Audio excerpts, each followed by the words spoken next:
Alhamdulillah. Baiklah, pada pagi hari ini Ustazah akan mengajar kelas 4 dan juga kelas 5 dalam satu ruang ya. Dikarenakan ada siapa Ustazah Hina tidak masuk ke kelas. Baiklah, untuk pagi hari ini Ustazah akan memulai pelajaran kita, dan sebelum kita memulai marilah kita berdoa kepada Allah supaya kita diberikan kemudahan. Berdoa dimulai. Selesai. Dan yang selanjutnya, untuk meningkatkan rasa nasionalisme kita perlu menanamkan dalam diri kita bahwasanya Pancasila itu terdiri dari lima sila. Baiklah anak-anak, apakah kalian tidak masuk hari ini?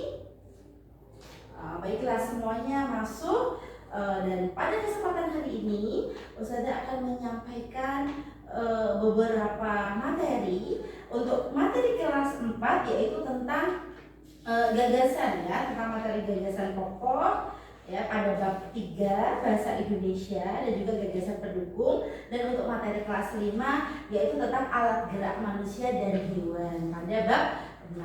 Baiklah, yang pertama Ustazah akan coba ke kelas 4 yaitu tentang gagasan pokok dan juga gagasan pendukung. Bisa dibuka bukunya pada halaman 56. Baiklah. Ya, untuk materi sebelumnya sudah paham ya, yaitu tentang unsur dan syarat-syarat dalam pola kalimat ya, yaitu terdiri dari unsur kalimat sederhana yaitu SPOK. Nah, untuk materi saat ini kita akan belajar yaitu tentang apa tadi itu di buku gagasan pokok dan juga gagasan pendukung. Baiklah, apa sih itu gagasan pokok dan apa itu gagasan pendukung? Bisa dilihat ya anak-anak ya, gagasan pokok itu adalah ide utama dari sebuah paragraf.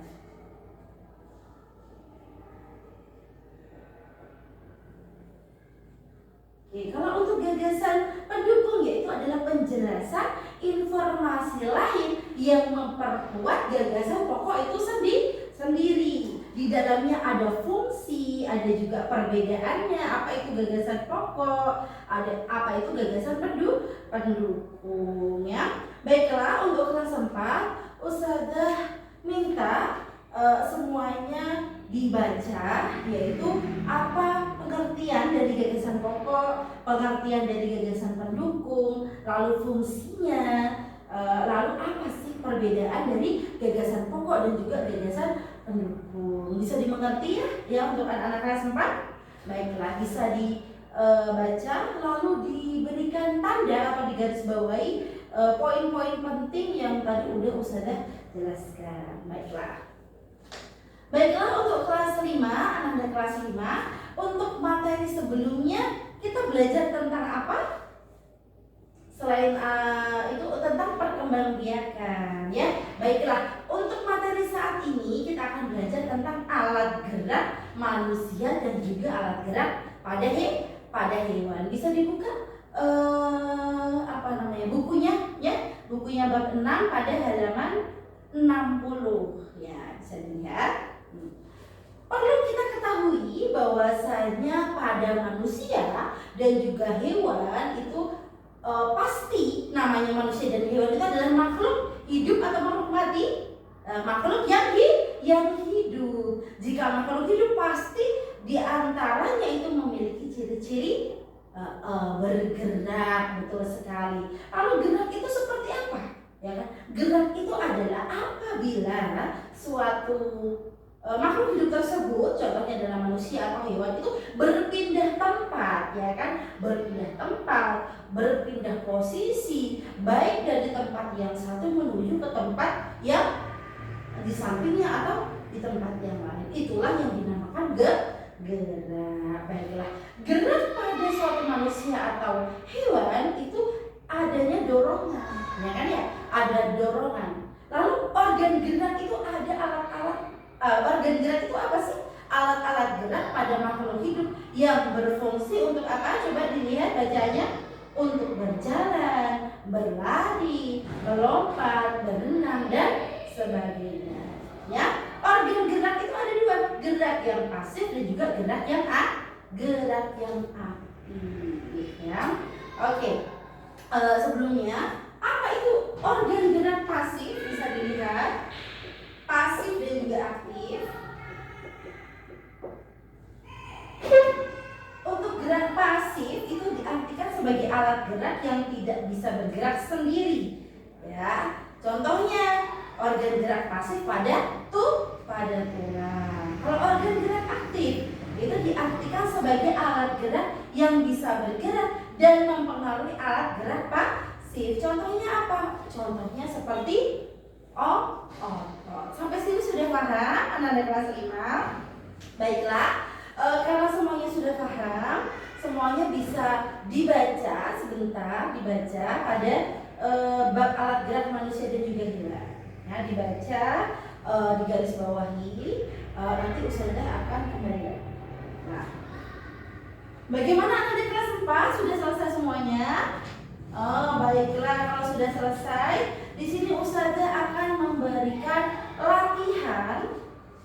latihan yaitu terkait materi kita pada hari ini, yaitu tentang gagasan pokok dan juga gagasan pendukung. Baiklah, di sini ada soal, nanti bisa dikerjakan.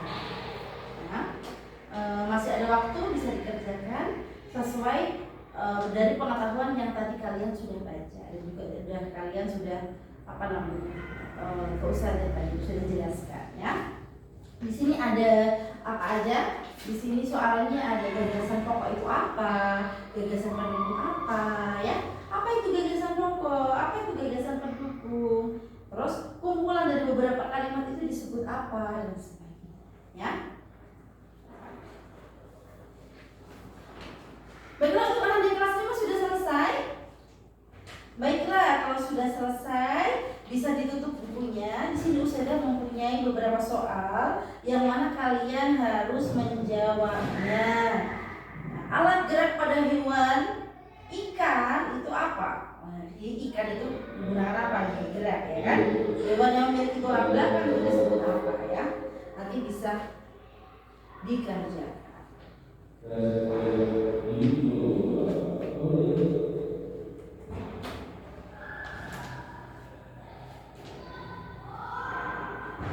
Untuk kelas 4 sudah selesai?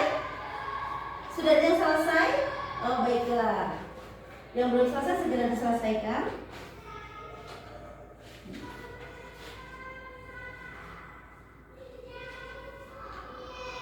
Sudah selesai semua? Baiklah, coba kita akan baiklah, anak dari kelas 4 sudah selesai semua ya. Kita akan bahas ya, Coba Ananda Rita ya. Coba sekarang jawabannya apa sih itu gagasan pokok? Apa jawabannya? C. Betul atau salah? C ide utama. Ya betul. Coba Ananda Azam, apa itu gagasan pendukung? Baiklah, uraian atau tambahan informasi, benar atau salah?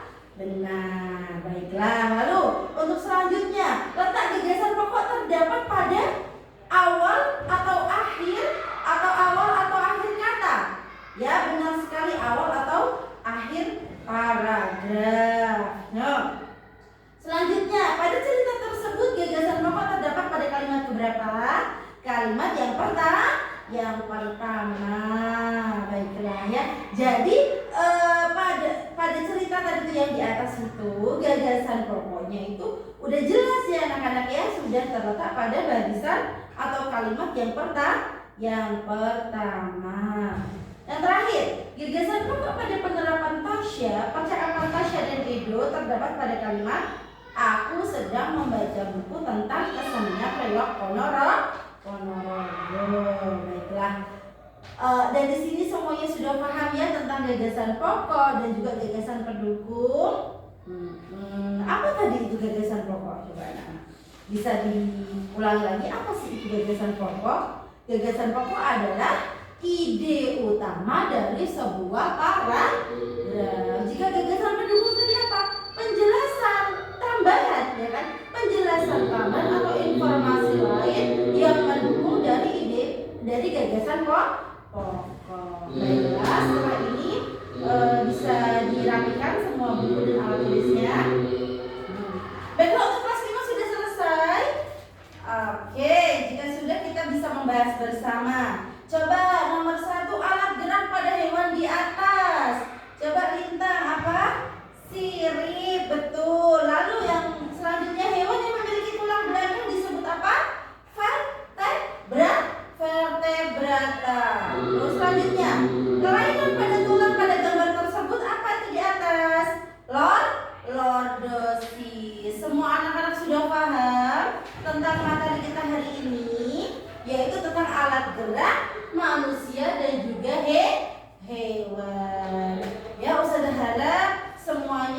di rumah tetap membaca ulang dan mereview materi. Baiklah, semuanya langsung bisa rapi-rapi dan juga beres-beres ya.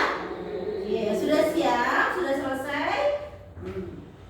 Setelah ini, entah kelas 4 dan juga kelas 5, Ustazah minta di rumah tetap direview ulang materi hari ini ya. Yang kelas 4 tadi itu tentang gagasan pokok dan pendukung, yang kelas 5 tentang alat gerak pada manusia dan juga hewan. Ya, Ustaz harap semuanya tetap belajar yang semangat.